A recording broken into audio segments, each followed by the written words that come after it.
from here. We would want to have school give us this kind of understanding of how we work and how history works. And as it's kind of obvious, that's not working. I've been shocked to see the level of ignorance and hate and fear since I came here, and it's heartbreaking, to tell you the truth. But since I have a couple of other hobbies as well, which includes history and management in organizations, I also know why that is. Because if you look at school, if you look at any public school education system, where it comes from is 100 years ago. There was a guy, 1911, there was a guy called Frederick Winslow Taylor who wrote a book called The Principles of Scientific Management. And in this book, he created the blueprint for how we run businesses. And unfortunately, you're still following that book until today, which is very, very sad. But a part of that book was the idea that in the factories of the Industrial Revolution, you would have two classes of people. You would have managers and you would have workers. And the fundamental assumption was that the workers were uneducated. They could not think. They had no way to reason, and rarely did they know the language. They didn't know the language all that well. So those were the fundamental assumptions that this manager-worker system was based on. Basically. So for these factories of the Industrial Revolution 100 years ago, they needed lots and lots and lots of workers, because back then we didn't have that many machines, so there was a lot of mechanical, repetitive, hard labor. So it was important that the workers of the factories were at least educated enough that they could follow instruction. So a base level of understanding was important, and that was the force that caused the public school system to be created in the first place. Before that, there was nothing like that. There were other ways to get educated, but that was the force for it.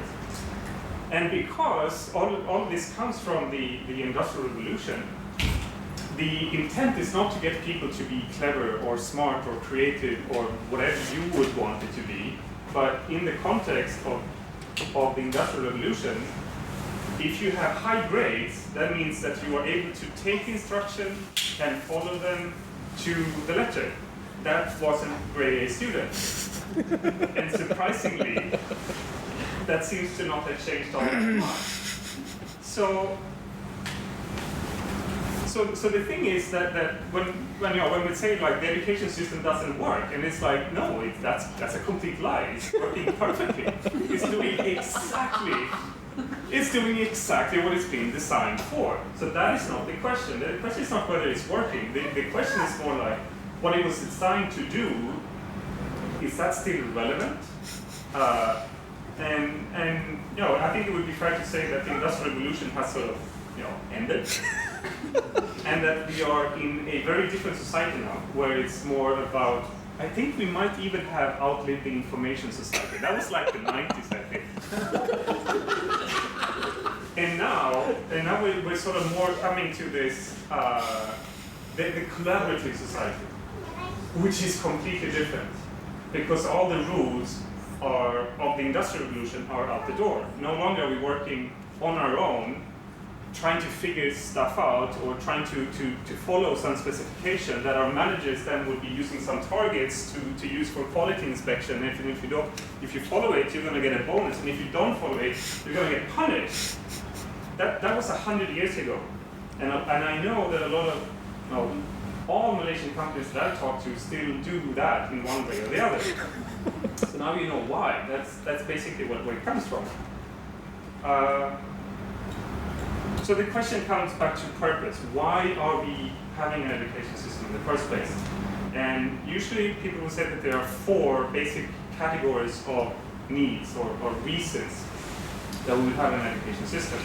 The first one is the individual, for yourself, to know your own history, to know the history of where you come from.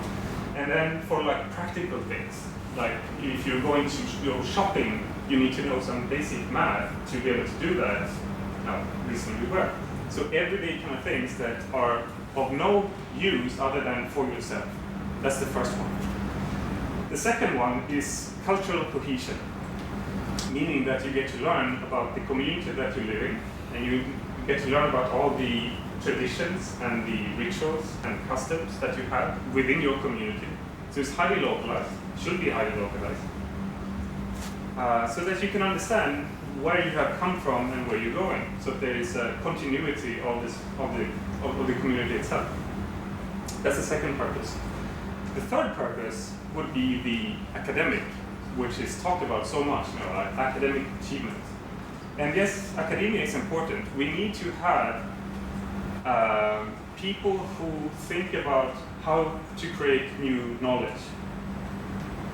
I'm gonna take that back soon, but the basic idea is to have academia as a way of furthering knowledge and information for the sake of it, for the sake of humanity. The fourth reason is what most people think about, to get a job. For the professional business environment, that you get an education, and you get a job, and you live happily ever after.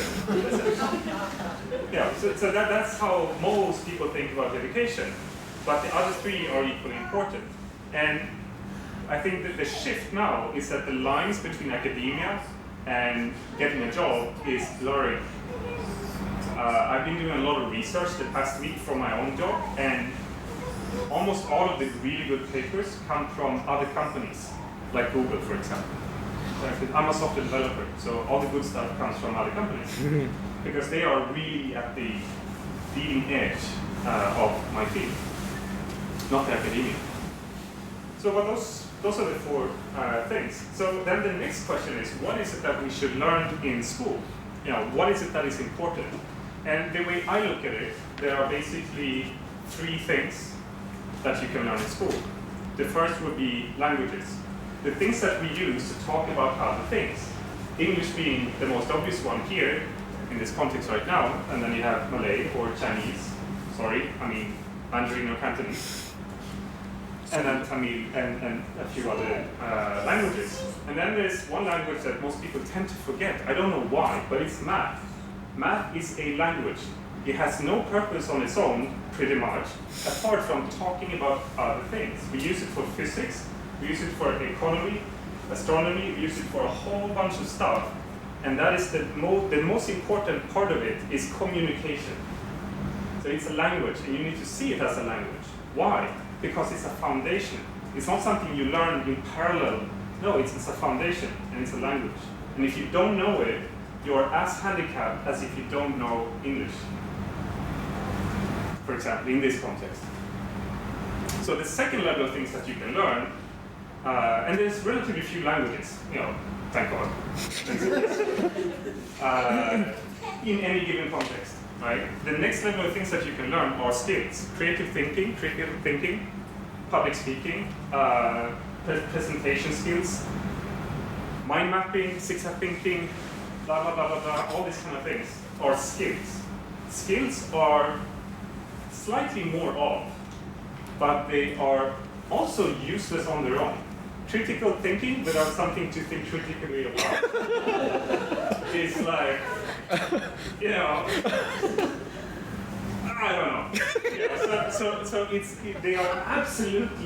they're absolutely vital as skills, but you need to apply it to something, just as languages need to be applied to something. And there's a few more of them than languages, but still, relatively few. Then the third thing, which is subjects, which is what you learn in school, and which is what they graded. And there's like billions of subjects.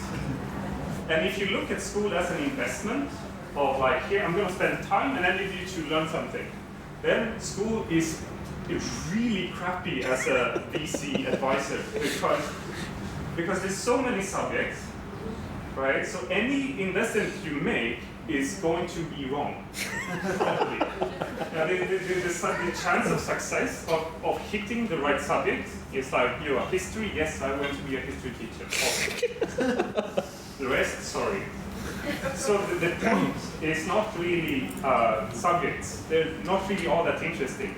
Apart from the fact that you can't learn languages without talking about something, you cannot learn skills without applying them to something. But it's not the something that is really important, it's the skills.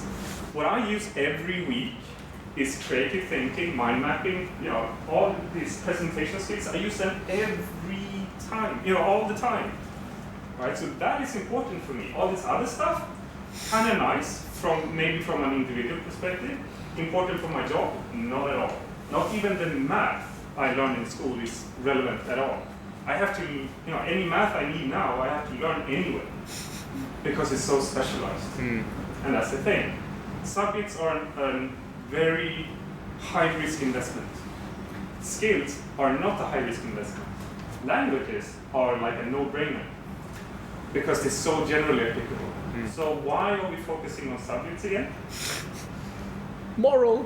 It doesn't, from an investment point of view, investing in yourself and investing in the future, it doesn't make any sense at all. So that's what I have to say about that. And then the next thing to follow on, logically from that, is grades, right? Because that is a leftover from the Industrial Revolution, right? Because you're supposed to do something, and then the manager will check that you have followed the specification, and then you get like, this is how we did, and that feeds back to your bonus and your punishments, respectively, because that's the model of the Industrial Revolution. So, and there's been a lot of interesting research done on motivation the past couple of years. I'm not sure if you've seen the TED Talk by Dan Pink called Drive, where he explains the three levels of motivation. The first one being the basic needs, food, shelter, someone to live with,